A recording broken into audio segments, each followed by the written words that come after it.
negotiations is the ongoing monitoring of the contract by the organization. Failure to meet the terms of the contract are challenged by the CCPOA.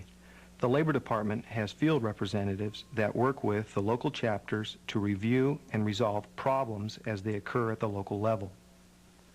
The legal department is charged with the obligation to provide counsel through a bank of staff lawyers to individual members who face disciplinary action. The rights of the peace officer are protected by CCPOA staff attorneys, which provide the service free of charge to the individual member. For some reason, the level of disciplinary actions are highest in the state's Department of Corrections and Youth Authority than in any other state department. Caseload levels are extraordinary, and at some times the high water mark has reached an entire 55% of the State Personnel Board's entire state hearing calendar. This is inordinately high when you consider the fact that only 8% of the state's workforce are composed of correctional peace officers. The amount of disciplinary actions are therefore proportionately out of balance. This serves to highlight the importance of good legal representation by CCPOA to its membership. The Legislative Department of CCPOA provides a constant monitoring of the state's politic. A proactive legislative arm allows CCPOA to initiate positive changes based on ideas and directives of CCPOA's Legislative Committee, a subunit of the CCPOA Board of Directors. Since 1982, CCPOA has introduced approximately 27 pieces of legislation and has successfully passed and had signed into law 24 of them. A highlight of this legislative action includes Senate Bill 1445 by Senator Robert Presley, signed by Governor Brown. This bill provides the off-duty weapon privilege to correctional peace officers.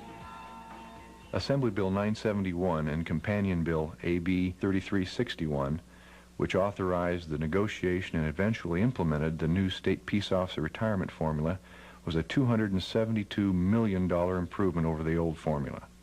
For each correctional peace officer entering their retirement years, this improvement amounts to a $50,000 raise during the duration of their golden years.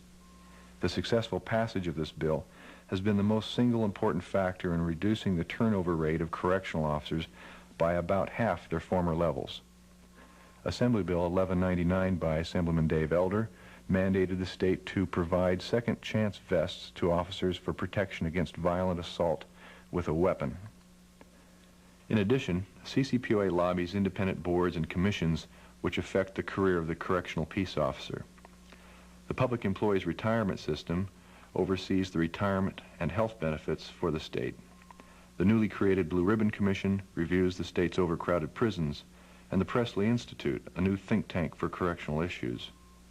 CCPOA's legislative department has arranged the appointment of several correctional peace officers, active and retired, to such boards and institutes across the state.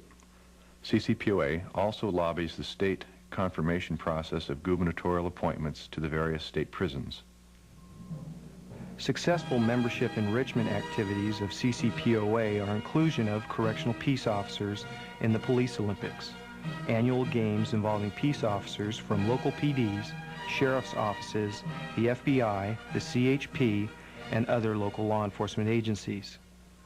The development of the scholarship fund within the CCPOA organization to help finance the higher education of children of CCPOA members. The creation of the Survivors Fund to provide income to the surviving families of an officer killed in the line of duty. The creation of the Correctional Peace Officer Memorial at the Galt Academy was the work of the CCPOA's retired chapter. An annual ceremony commemorates these officers who have fallen. The development of a new ceremony commemorating acts of heroism in the Department of Corrections and Youth Authority is the brainchild of the CCPOA and referred to as the Medal of Valor Project. 1987 marked the first year that the ceremony was embarked upon and officiated by Governor George Deukmejian. CCPOA is also involved with many charitable activities in the communities where our chapters reside. Some specific charities which have benefited from CCPOA benevolence have been the American Cancer Society's Jail and Bail, local blood drives, the Pros for Kids, and public television, to name a few. The CCPOA has grown tremendously. In fact, it's been referred to as the only growth industry in the state government. In 1957, the 7 members of the CCOA at San Quentin marked its beginnings. 1980 was a watershed year, which saw CCOA survive the competition of rival associations to continue the legacy started 2 decades earlier. By 1983, representation was provided to approximately 5,000 officers statewide. By 1987, that figure had more than tripled. CCPOA now has a membership in excess of 15,000 members. This astounding level of membership is more than the combined departments of the Los Angeles Police Department and the Los Angeles Sheriff's Office. The CCPOA operational budget is divided up according to this pie chart. Dues have remained the same for the last 3 years. The association is operating in the black and is building a reserve. CCPOA's future concern on behalf of the membership include the following: prison overcrowding, prison construction, privatization of the CPO profession, safety and security of the CDC and CYA facilities, professionalism, policing the contract, improving pay and benefits and the image of the CPO. How has all this been done, and how will it continue? The direction of CCPOA and its energies have been accomplished by a core of individuals who have a vision for the future. The organization was started by concerned peace officers over 30 years ago, and CCPOA will always be led by individuals who care enough to be involved and who care enough to improve the lot in life of their fellow officers. It has been largely a volunteer effort until now. It's fair to say that the association has garnered a great deal of prestige in state government.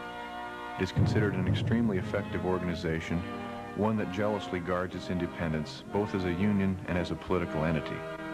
It will continue to be the finest association of its kind in the nation, as long as the individuals attracted to its leadership and who volunteered their energies to its goals continue to step forward.